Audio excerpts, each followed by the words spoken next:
In Wisconsin right now, it is mid-October and we are about 1 month away from the gun deer season.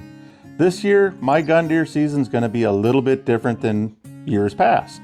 This year, I am building an elevated tree stand. This tree stand will be enclosed, will have windows. It should probably have some heat in it too if all goes right, but it'll definitely be a lot different than shivering away, sitting in the cold, in the blowing snow, and waiting for the deer to come by. I'll be in my own little stand, in my own little world, watching out the window, waiting for Bullwinkle to come by. So come along as I go through how I built this stand. So as we get started here, you can see that we had already dropped off the stands and they were sitting off in the side in the weeds. So here, me and Jacob we're gonna walk this thing out to my stand. Now, it's going to be a little bit of a journey to get this thing out there because my trail is probably, I don't know, 400, 500 yards back into the woods, through the swamps, and through a lot of weeds and trees. So a lot of items to get around with this thing, but luckily this is the smaller stand. So it's only 5 foot wide, so we can kind of navigate through a lot of this stuff. Now, it's fairly dry out at this point, so the swamps and stuff aren't holding water where the trail is. So, walking through, you're not sinking in the mud, which was a blessing. It was wet all this year. Otherwise, we would have been out earlier this year getting these things out. Here you can see, I've kind of got some bridges built out there with some old decking, and you just go across some of the wet areas and try not to slip, because that old wood does get pretty dang slippery. So here we are, we're getting kind of over towards the final build site, and we're going past my old tree stand. All right, we're out here, we got the stands put out here, we're ready to start getting these things leveled out. So what we're gonna do is, I'm gonna go ahead, I'm gonna shovel around where the posts are gonna sit on the ground, and we're just gonna get the weeds and the forest litter taken out of the way, and then we're gonna pack it down with some sand and get everything leveled off where these sit. So the process will be, we're going to use, I had some leftover pieces here of composite decking, and this stuff should last forever, but I'm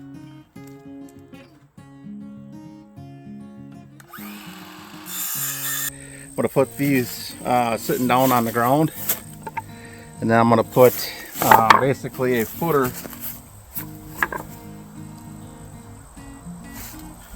on top of it, and then on top of this the stand will sit. But we need to get everything kind of leveled out first, so kind of watch along as we we do a little digging and get this thing all leveled out. I'm sure it's going to be really fun, but it'll be worth it in the end. So here we go with the fun part. Now I got to dig through all this stuff. So just to kind of give you an idea what it is, there's a lot of forest, I say, litter on top of it, but I mean, it's a root system, it's grass, it's a lot of debris on the ground. But you dig down a little ways and you get through it, and then it comes down to some really good sand. Well, I'm adding some sand on top of it here, and I'm going to tamp it down, and everything should be solid. Even with the sand underneath being saturated, it's still solid. I want to put these boards down though first before I put the pad down. So these are concrete footing pads. I guess you would use them for, doing a post frame building or pole shed. I just bought them at Menards.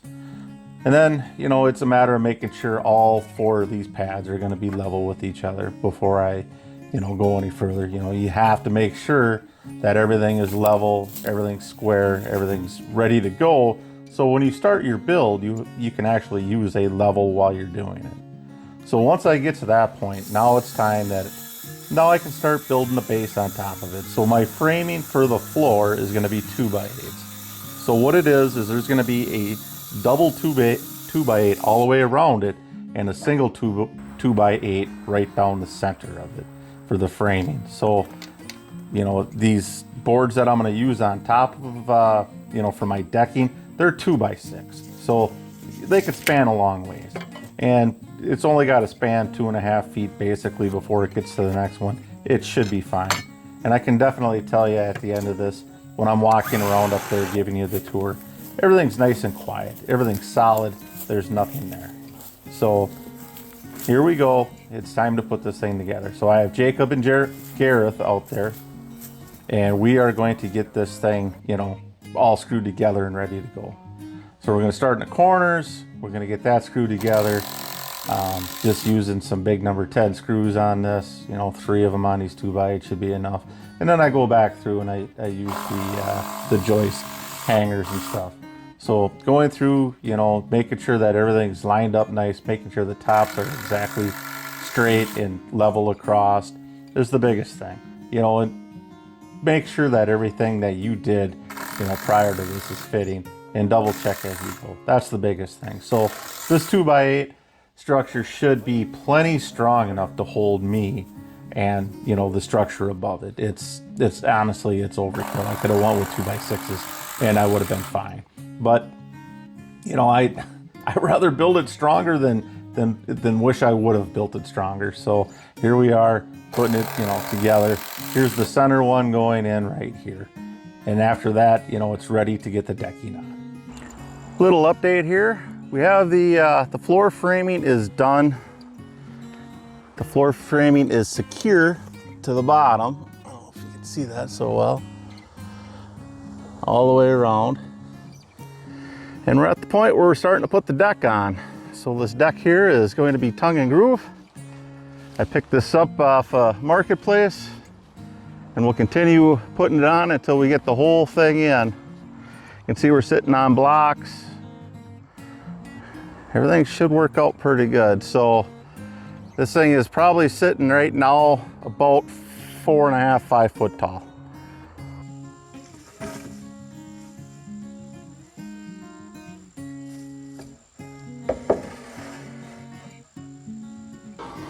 All right, getting dangerously close to the end here. So there was a little bit of a learning curve.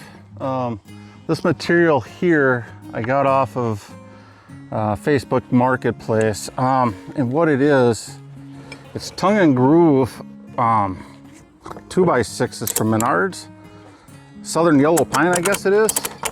Someone had a little extra from their cabin build or whatever, and they were using this material. Well, I can tell you this, the tongue and groove on this is really, really tight. I don't know if the wood is swelling. I did leave it out here last night, but you know, no rain. I did make some reference marks as I went along here to make sure so I can stay fairly close to coming across straight, start square, stay square, end square. You know, that's what I like to do. This stuff here, I tell you, it's been a little bit of a fight, but we're getting her, almost there.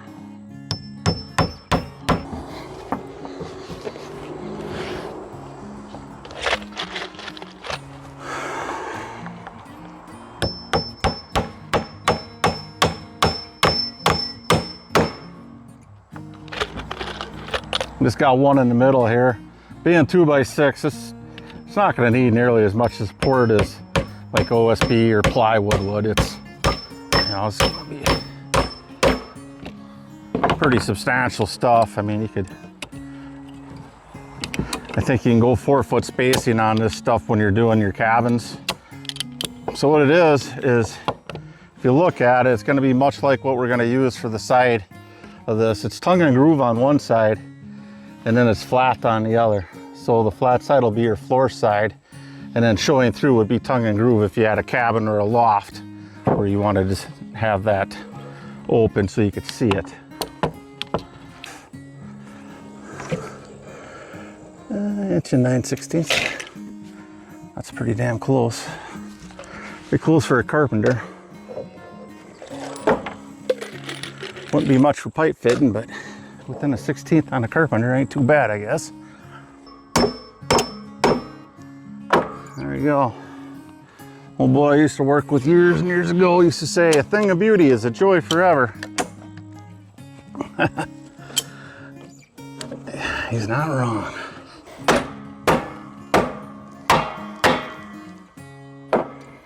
How's that looking? Pretty tight for how tight it is. Let's get rid of this guy and we'll get ready to make our cut.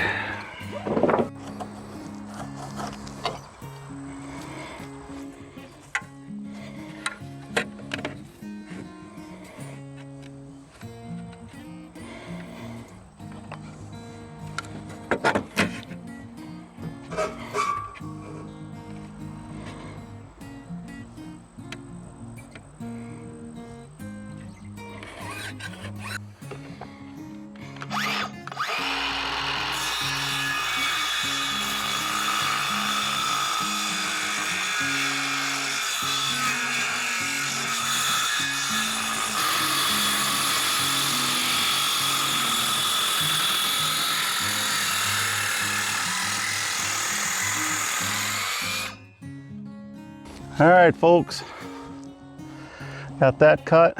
Looks nice and even going down there. Next thing we'll be working on is putting on the walls, getting the ceiling, roof, doors, windows, all that jazz. So that'll be next time. I ain't got enough time this weekend. Been out here 2 days already. We got the floor done. Next time we'll start working on those walls. You can see where I'm starting to take up and bring the siding up a little bit just to get it started. Walls will go up next time. All right, folks, we're back at the homestead here. Getting ready to do a little work on pre-cutting all the lumber and stuff needed for building these stands. It's going to be a rainy day, or it's going to be a rainy weekend. It's looking like, so I decided that I would pre-cut everything, get everything ready to go, so we didn't have to spend nearly as much time outside, trying to do it out in the forest. Although I will have a generator out there, nail gun, air compressor, all that stuff. Just a couple less, steps out there will save a lot of time. So Jacob ended up going out to Menards, picking up everything that I need. Come along, we'll do a little pre-fabrication here on the cabins. Well, here we are. We're back at home, and I'm going to cut up all this lumber. It's hard to believe, but by the end of this day, it's raining out in the rest of the weekend. So I ended up being able to cut some wood outside. So what I have here are 12-foot lengths of 2x6 tongue and groove. These things were originally milled to be flooring for cabins. Where you could see the bottom side of the wood, it looks like tongue and groove or it's beveled. And the top side's supposed to be flat. Well, these were seconds from a supplier over in Mather, Wisconsin. And the lady over there that helped me, Heidi Sturck, she was great. I've got a whole pile of this stuff at a very discounted rate. I'm super happy with what I ended up purchasing. So I'm going to cut these things at 6 foot because, the stand is going to be, it's 6 foot wide, okay? And then it's going to be 80 inches deep. So the one thing that I wanted to do was get the most out of this lumber that I could. So my idea was I was going to get all the 6 foot wide ones I needed, or could, kind of figure on needing, cut right away. And then on the other side, that's 80 inches. Well, after the stuff is milled, it's 1 3/8 inches. So I didn't want the corners to look all wonky. I wanted to cover corners. So what I ended up doing is on the long side, I cut those, instead of 80 inches, I cut them 82 3/4. And the results were great. I love what happened there. So now it's time to start cutting the framing. So my framing is going to be minimal at most. I figured that these 2x6 tongue and groove boards would probably do most of the support. And mind you, I'm not starting on a wall above the floor. I'm starting at the bottom of the floor joist and working my way all the way up. So everything will be covered, everything will be solid, everything will be together. There will be no headers. It's such a small little shack. I mean, 60 by 80. It's tiny. So it's not going to have to worry, about having a lot of weight and weight bearing loads and stuff. It will have a flat roof, but even with that, it's still going to be fine. So I'm cutting everything here, to be at like 82.5 inches. And that's about your rough height of what your door frames are going to be. They say 82. I like to go a little bit bigger than that just to make sure that I have room to get that door in. So my corners and all of my 2x4s going up the sides of the windows or the other side of the door, they're all going to be the same size. And then they're going to connect. I just put one 2x4 all the way around the top for the rim. It is the following Saturday, actually 2 weeks away from that Saturday that we were last out here. And we're bringing all the stuff out to put this thing together. We'll see how it goes. Still a lot of stuff back at the cabin to get cut, but it'll be cut to fit. Should be no waste out here. All right, with these two picks, I just want to kind of show you what I did in the corners. So these are just little plates that I bought at Menards. You know, they're for a 4x4. Well, a 2x4 is just as wide as a 4x4. So that's what I used in the corners to secure this thing down to the deck. Now, the rest of the framing is obviously secured down by the siding. All right, we got the skeleton up on this thing now. Starting to bring things up. Temporary cross bracing in there while we're bringing up the siding. Well, this is where the fun begins. Now the framing, the math is done. Now it's just time to start throwing some siding up. Let's get this thing going up. Now, the main thing that I wanted to do is I wanted a comfortable rest when I was going to access these windows to shoot out of them. So my idea was I wanted to get close to what a desk height is, if that makes sense. So I just measured my desk and it was about 28 inches. You know, and you got to figure in after that the window is going to come up a little bit, you know, because there's a couple inches of frame around them things. But we got up to the 28 inch mark and we had to go over it. I mean, it split a board. So I mean, we were probably closer to 30. So I'm going to guess that the height of the window opening is on these will end up being right around, I don't know, 30, 32 inches, somewhere in there. So it should be a comfortable height. So as we go up, you know, it's all tongue and groove. It's pretty self-explanatory. It just one lays on the next. All my measurements were, you know, right on square. But we wanted to make sure as we were going up, you'll notice that there's a couple of 2x4s, you know, on either side of the corner there. Because that window is looking forward, it needed to be centered. So as we go up, we need to make sure that those 2x4s stay at the right spread so this window goes in correctly. So you'll see every once in a while, you'll see Jacob, you know, holding the 2x4 up there. That's kind of a header piece, you know, just to make sure that everything is coming up straight, square, and plumb.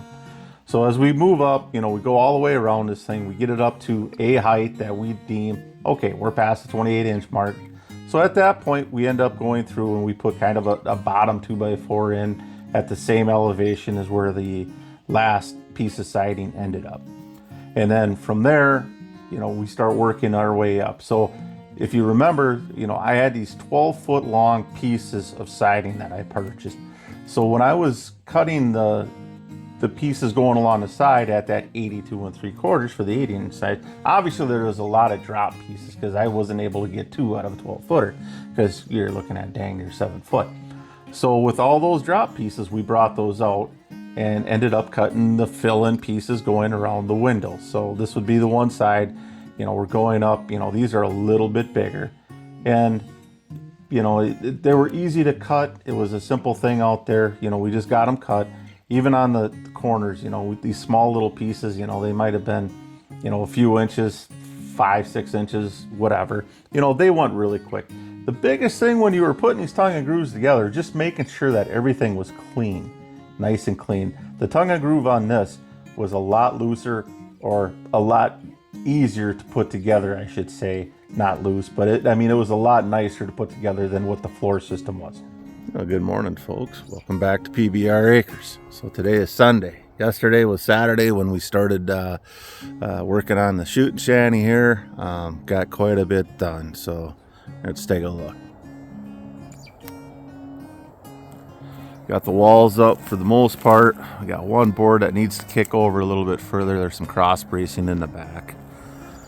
You can see the front side is done. The back's, or this side is done. We got a little bit left to do on the back where the door is going to be.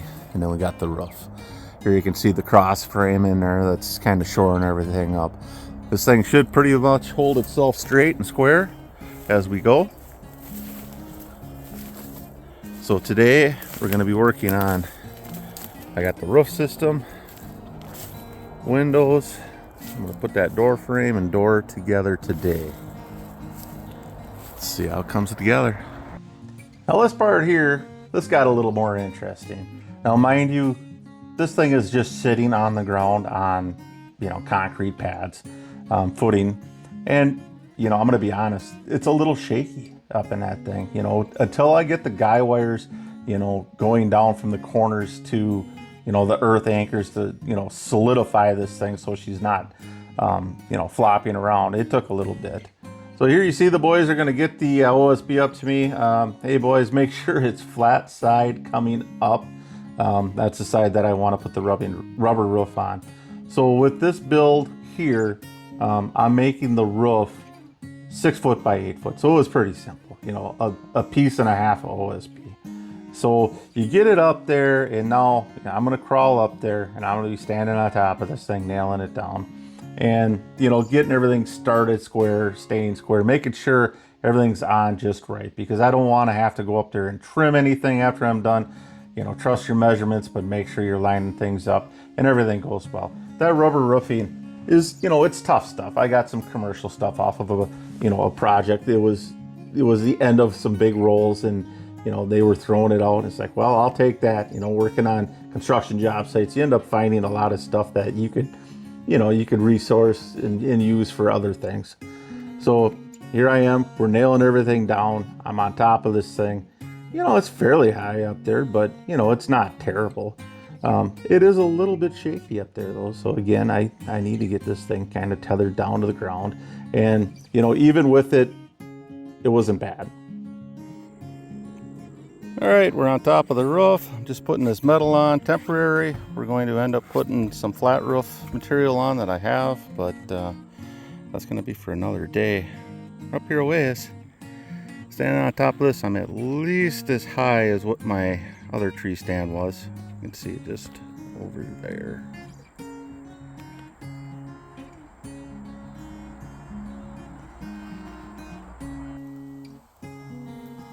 This is where we're going to leave off on this day. So Sunday, we finished up, we put the windows in, still need to trim them. And here is the back door.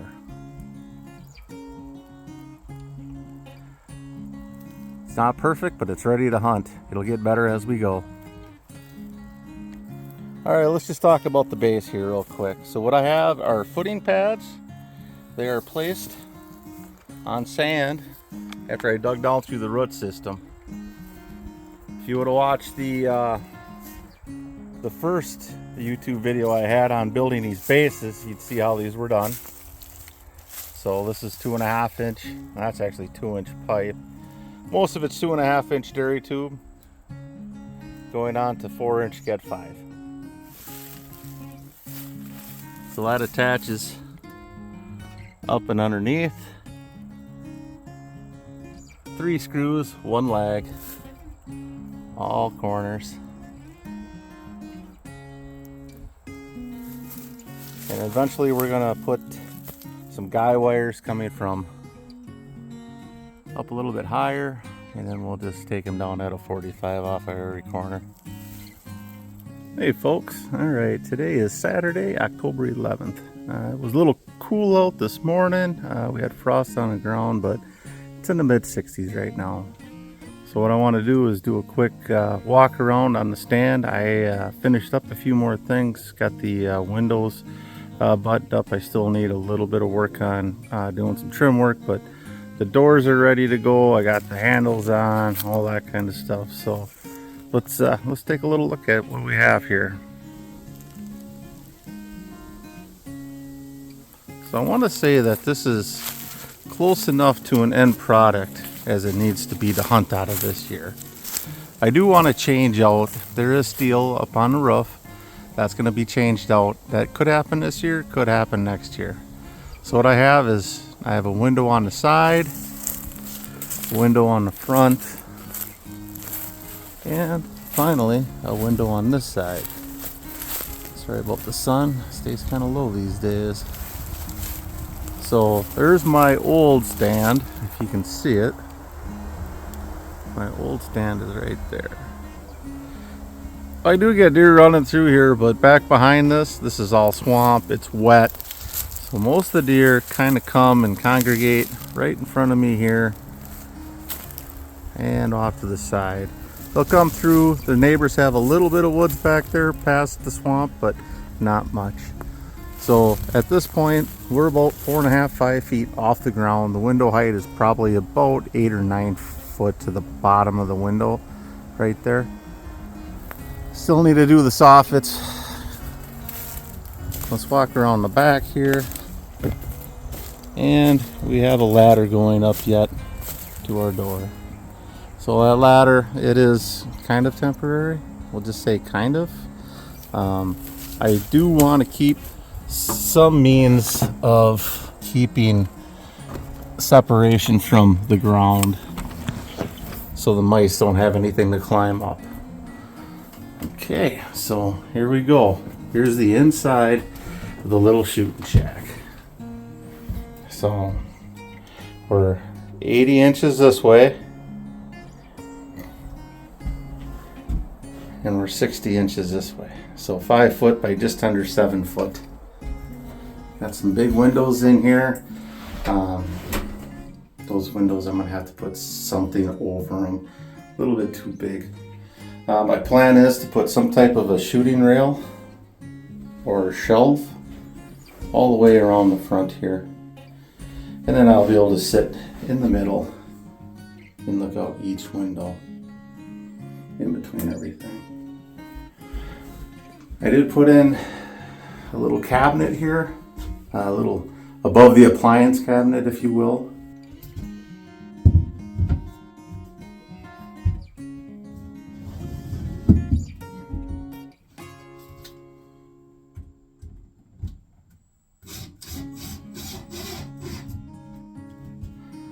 Just put some odd stuff in there. Eventually though, on this side, I have a little bit of area here. I'm gonna put a little wood stove in here eventually. I don't know if it's gonna be this year or next, but eventually it's gonna get it. Don't mind the sloppy use of expanding foam in here. That stuff just goes crazy when you squirt it. It just expands all over the place.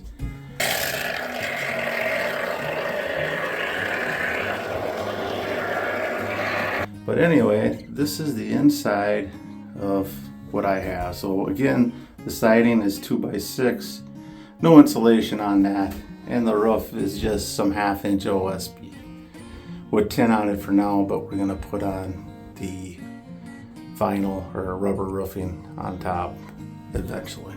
So one more time, here's the outside. That's a double hung window, so that one will go up. Here's the front. That's a slider, so it'll slide from right to left. And then coming out this direction, I have another double hung window. And all these are gonna get curtains. And again, you can see my old tree stand sitting right there.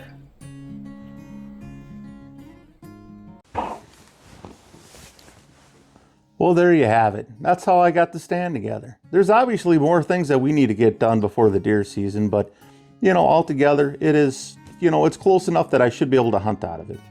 I do plan on, you know, hopefully putting maybe a rubber roof on there this year, if not next year. I put on the tin siding that I had bought earlier this year, you know, as a temporary thing, but it should work fine through this hunting season. The one thing that I do really want to get put in this year yet are the guy wires. I want to strap this thing down to the ground so it doesn't blow over. Now, I want to just mention this one more time, that the groundwater in this area is very high. Most of the time, you know, the ground is saturated with water. Even right now with it being a little dry, you don't have to go more than about a foot in the ground before, you know, the hole starts filling in with water. So putting the stands and putting the base into the ground or putting cement piers in really wasn't going to be an option for me on this install. So with that, You know, it's sitting up, it's sitting on top of everything, so the guy wires are going to be needed for safety, so nothing blows these stands over. So with that, you know, the stands will be solid after I get that finished, and we should be solid for the hunting season. I want you guys, you know, to comment on what your thoughts are on my heating system. Right now, I'm kind of thinking that I'm going to do wood heat in there. I have a lot of neighbors that burn wood. I'm next to a paper mill, and they burn wood. I mean, it smells like wood out there. You know, technically, that should be a good heat. And with propane, it gives off so much moisture. I don't know if I want to go back to that, but it is a lot easier. So we'll see. So tell me what you think. And remember, if you like these videos, just give me a like.